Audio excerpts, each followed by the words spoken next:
Hi viewers, మనకి యెహోవా వలన సహాయము కలుగుతుందట. ఏ నరుడు లేరా నీకు సహాయం చేయడానికి? ఏ మనుష్యుడు నిలబడట్లేదా? ఈ వచనం నీ కొరకు సహోదరుడా. కొండల తట్టు నా కనులెత్తుచున్నాను, నాకు సహాయం ఎక్కడి నుండి వచ్చును? యెహోవా వలననే నాకు సహాయము కలుగును, ఆయన భూమి ఆకాశములను సృజించిన వాడు. హల్లెలూయా. మనము మరి ఎంతో కష్టాల గుండా వెళ్తున్నప్పుడు మనం ఏం చేస్తామంటే మనుషుల తట్టు తిరిగి చూస్తాం. ఏ మనుషుడైనా వచ్చి సహాయం చేస్తాడేమో. మరి ఏ నరుడు రాకపోయేసరికి ఏం జరుగుతుంది? ఒక ద్వేషం అనేది మనం పెంచుకుంటాం. ఇక్కడ ఈ దావీదు భక్తుడు ఆయన జీవితంలో చాలా కష్టాల గుండా వెళ్ళాడు. మరి యవన కాలంలో రాజుగా అభిషేకింపబడి మరి రాజకుమార్తెను పెళ్లి చేసుకొని అక్కడి నుండి మరి రాజు అవుతాడు అని అనుకున్నాడు. తర్వాత ఏం జరిగింది? నెమ్మదిగా అంచెలంచెలుగా అతని జీవితము కుప్పకొలసాగింది. ప్రాణ భయముతో పరిగెడుతున్నాడు. మరి ఎక్కడుంటే అక్కడ మరి సౌలు యొక్క మనుషులు దావీదుని తరమడం మొదలుపెట్టారు. ఒకరోజు పడుకుంటున్నాడా? ఆహా, ఈరోజు నా ప్రాణాలని నాకు దక్కించావు, నా తండ్రి నీకు వందనాలని చెప్పి పడుకుంటున్నాడు. కానీ ఏం జరుగుతుంది? ఈ యొక్క పరుగులో మరి పరిగెడుతున్నప్పుడు మరి దేవుని యొక్క సామర్థ్యంలోకి సంపూర్ణంగా మారాడు.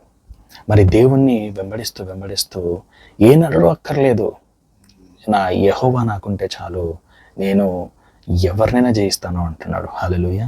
నా పక్కన 1000 మంది పడినను, నా కుడి పక్కన 10,000 మంది కూలినను అపాయము నా యొద్దకు రాదు అని గొప్ప విశ్వాసంలో ఎదిగాడు దావీదు భక్తుడు. మరి అటువంటి దావీదు భక్తుడు మరి ఒక ఎక్స్పీరియన్స్తో మరి తన జీవితంలో జరిగిన ఒక అనుభవంతో అంటున్నాడు, నేను కొండల తట్టు చూస్తున్నాను, అటు తట్టు చూస్తున్నాను, ఇటు తట్టు చూస్తున్నాను. ఎందుకు? యెహోవా వలనే నాకు సహాయము కలుగును. హల్లెలూయా. మరి నువ్వే తట్టు చూస్తున్నావు సహోదరుడా, సహోదరి? నీ ఫోన్ తట్టు చూస్తున్నావా? లేదా మరి నీ సహోదరుల తట్టు చూస్తున్నావా? ఎవరి తట్టు చూస్తున్నావు? యెహోవా తట్టు చూడు, ఆయన నీ బలముగా మారటకు సిద్ధంగా ఉన్నాడు. ఇంకొక మాట కూడా అంటాడు దావీదు, యెహోవా నా బలమా. హల్లెలూయా. ఎందుకు? ఈ భూమి మీద మరి కొన్ని యుద్ధాలకి నీకు బలం చాలదేమో, కొన్ని కష్టాలకి నీ బలము చాలదేమో, కొన్ని అవసరాలు తీర్చుకోవడానికి నీకున్న సామర్థ్యము చాలదేమో. అందుకనే ఈ భూమి ఆకాశాన్ని సృష్టించిన సృష్టికర్తను నీవు ఎప్పుడైతే నీ పరిస్థితిలోకి దింపుతావో అప్పుడు నీ యొక్క సామర్థ్యం కాదంట, ఆయన సామర్థ్యంను బట్టి నీకు సహాయం కలుగుతుంది.